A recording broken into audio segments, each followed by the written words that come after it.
Hello दोस्तों, मेरा नाम है रविकांत राजपूत और स्टीफन स्टोरीज में आप सभी का स्वागत है। आज की कहानी का शीर्षक है झगड़ालू मेढक। तो एक कुएं में बहुत से मेढक रहते थे और उन मेढकों में एक राजा था जिसका नाम था गंगदत्त। गंगदत्त बहुत ही झगड़ालू स्वभाव का था। उस कुएं के पास और भी काफ़ी सारे कुएं थे और उन सभी कुओं में उनका एक एक राजा था। और गंगदत्त का किसी ना किसी हर अलग अलग अलग कुएं से किसी ना किसी राजा से हमेशा झगड़ा आपसी विवाद चलता ही रहता था।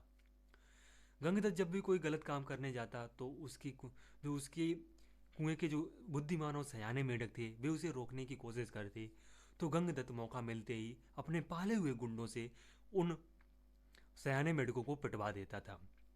तो इसी तरह से एक दिन गंगदत्त का किसी पास के कुएं के राजा के साथ बहुत ज़्यादा तगड़ा वाला झगड़ा हो गया। बहुत ज़्यादा तू मैं हुई।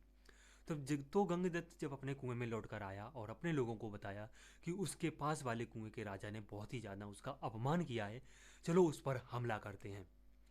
तो उस कुएं के सभी मेढक जानते थे कि जरूर झगड़ा गंगदत्त ने ही स्टार्ट किया होगा।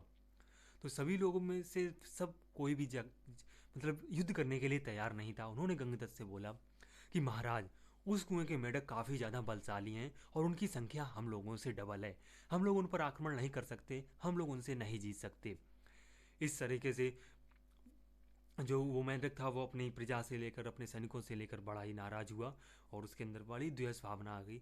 तो उसने अपने बेटों को बुलाया और बोला कि देखो बेटो, पास वाले राजा ने तुम्हारे पिताश्री का बहुत ही ज़्यादा अपमान किया है। उसका बदला लेने के लिए तुम पास वाले कुएं में जाओ और उस राजा के बेटे को इतना पीटो कि वे पानी ना मांग सकें। तो उन दोनों तो उस गंगदत्त के दोनों बेटों की हिम्मत नहीं हो रही थी कि पिता के सामने कुछ बोले और उनसे लड़े जाके। फिर भी उसके जो बड़ा बेटा था उसने मतलब हिम्मत करते हुए बोला कि पिताश्री, आपने मुझे कभी भी टर्राने नहीं दिया, टर्राने की इजाज़त नहीं दी। और टर्राने से ही मेढक के अंदर ताकत आती है, जोश आता है, हौसला आता है। और आप ही बताइए, बिना हौसले और जोश से कोई युद्ध जीत सकता है क्या? इस तरीके से जो गंगदत्त था वो अपने बेटों से भी बहुत ज़्यादा निराश हुआ और एक दिन ऐसे ही बड़बड़ाता हुआ अपने कुएं से बाहर टहल रहा था। तभी उसने एक काले भयंकर नाग को अपने बिल के अंदर जाते हुए देखा। तो मेढक की यहाँ पर गंगदत्त की आंखें चमकी। वो तुरंत नागराज के बिल के सामने जाकर बोला, नागराज को मेढक गंगदत्त का प्रणाम। नाग यहाँ पर फुंकारता हुआ बोला, अरे मेढक, मैं तेरा बैरी हूँ, मैं तुम्हें खा जाता हूँ और तुम मुझे मेरे दरवाजे पर आकर आवाज़ दे रहे हो। तो यहाँ पर मेढक गंगदत्त बोलता है कि जब अपने ही बड़ा दुख देने लगे तो शत्रु को ही मित्र बना लेना चाहिए और तुम मेरा मित्र बन जाओ और तुम्हारे मजे ही मजे। नागराज बोला कि कैसे मजे? तो बोला कि मैं तुम्हें मेढक ला के दूंगा। मैं तुम्हें अपने सारे मेढक जो शत्रु मेढक हैं उन्हें ला कर दूंगा और तुम उनसे मजे से खाना। तो यहाँ पर जो नागराज है उसने मतलब असहमति प्रदर्शित शो की कि मैं पानी में जा नहीं सकता तो मैं मेढक कैसे खाऊंगा। तो यहाँ पर गंगदत्त बोलता है कि मैंने पड़ोसी जो कुएं के मेढक हैं उन पर नज़र रखने के लिए कुछ गुफाएं खुदवा रखी हैं, जो उन पर नज़र रखने के लिए गुफाएं खुदवा रखी हैं। उन गुफाओं के रास्ते एक जगह पे मिलते हैं। उसे यहाँ पर उस कक्ष में तुम बैठे रहना और मैं जिन जिन मेढक को बताता जाऊँ उन्हें तुम खाते रहना। इस तरीके से मेढक गया और पास वाले शत्रु कुएं से उसने धीरे धीरे करके उनके सभी मेढकों को खिला दिया।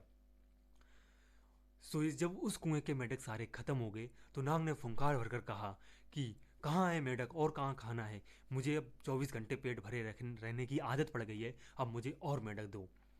तो वो मेढक जो गंगदत्त है वो अपने कुएं में उस नाग को लेकर जाता है और अपने जो सयाने और बोलता है कि इस कुएं के जो सयाने और बुद्धिमान मेंढक हैं उन्हें खा जाओ। तो जब वे मेंढक सब सारे खाए जा चुके तो बोला कि और मेंढक कहाँ हैं और खाना कहाँ है? तो वो मेंढक गंगदत्त फिर बोलता है कि अब मेरी प्रजा है, अब इसे खा जाओ, वैसे भी ये हमेशा कोई ना कोई शिकार लेकर आती रहती है। तो जब प्रजा भी खत्म हो गई तब मेंढक से बोला कि मेंढक और खाना कहाँ है? तो वो तो गंगदत्त मेंढक नागराज से हाथ जोड़कर बोलता है कि महाराज, अब तो सिर्फ मेरा कुनबा और मेरे ही मित्र बचे हुए हैं। तो मेढक खत्म और अपना खेल भी खत्म, अब तुम जाओ। लेकिन नागराज यहाँ पर फुंकार कर बोलता है, मैं कहीं नहीं जाने वाला, अब मुझे खाना चाहिए, अब तू चाहे जहाँ से भी खाना ला के दे, वरना मैं तुझे खा जाऊंगा। तो मेढक बोलता है फिर कि अब मेरे मित्र हैं, इन्हें खा जाओ। तो जब मेढक के मित्र भी वो नागराज खा लेता है। इसके बाद मेढक के गंगदत्त के बेटों की बारी आती है, उन्हें भी निपटाने के बाद मेढक जब गंगदत्त की बेटे खा लेता है तो मेढक यहाँ पर अपने मन को समझाता है कि यदि मेढक और मैं जिंदा मेढकी और मैं जिंदा रहे तो फिर से और बच्चे कर लेंगे, कोई बात नहीं, खा लिए उसने। फिर जब सब खत्म हो गए तब वो बोला कि और खाना कहाँ है। तो गंगदत्त मेढक बोलता है कि अब मेरी सिर्फ मेरी मेढकी ही बची हुई है। फिर वो अपने मन को फिर समझाता है कि चलो बूढ़ी मेढकी से छुटकारा मिला, अब मैं नई जवान मेढकी से शादी करूंगा और फिर से नया घर बसा लूंगा। जब मेढकी भी वो खा लेता है फिर नागराज बोलता है कि मुझे और खाना कहाँ है, वरना और खाना कहाँ है, मुझे भूख लगी है। तब वो हाथ जोड़कर नागराज से फिर बोलता है कि महाराज अब तो सारे मेढक खत्म हो चुके हैं, सिर्फ मैं ही बचा हुआ हूँ और हम दोनों, मैं आपका मित्र बचा हुआ हूँ। सो अब मैं क्या करूँ। तो यहाँ पर नागराज फिर बोलता है कि वैसे भी तू कौन सा मेरा मामा लगता है, और ये कहकर ही नागराज उस मेढक को भी खा लेता है। तो इस कहानी से हमें शिक्षा मिलती है, तो यहीं पर ये कहानी समाप्त हो जाती है। तो इस कहानी से हमें शिक्षा मिलती है कि अपनों को अपनों से बदला लेने के लिए जो शत्रु के साथ मिल जाता है वो उसका एक ना एक दिन अंत जरूर होता है, वो अपने साथ सभी को ले डूबता है। तो दोस्तों कैसी लगी आज की कहानी आप हमें कमेंट में बता सकते हैं। और ये थी हमारी 100 डेज 100 स्टोरी चैलेंज की स्टोरी नंबर 13। चलिए मिलते हैं कल की स्टोरी में, तब तक के लिए कीप स्टोरी टेलिंग प्रैक्टिस।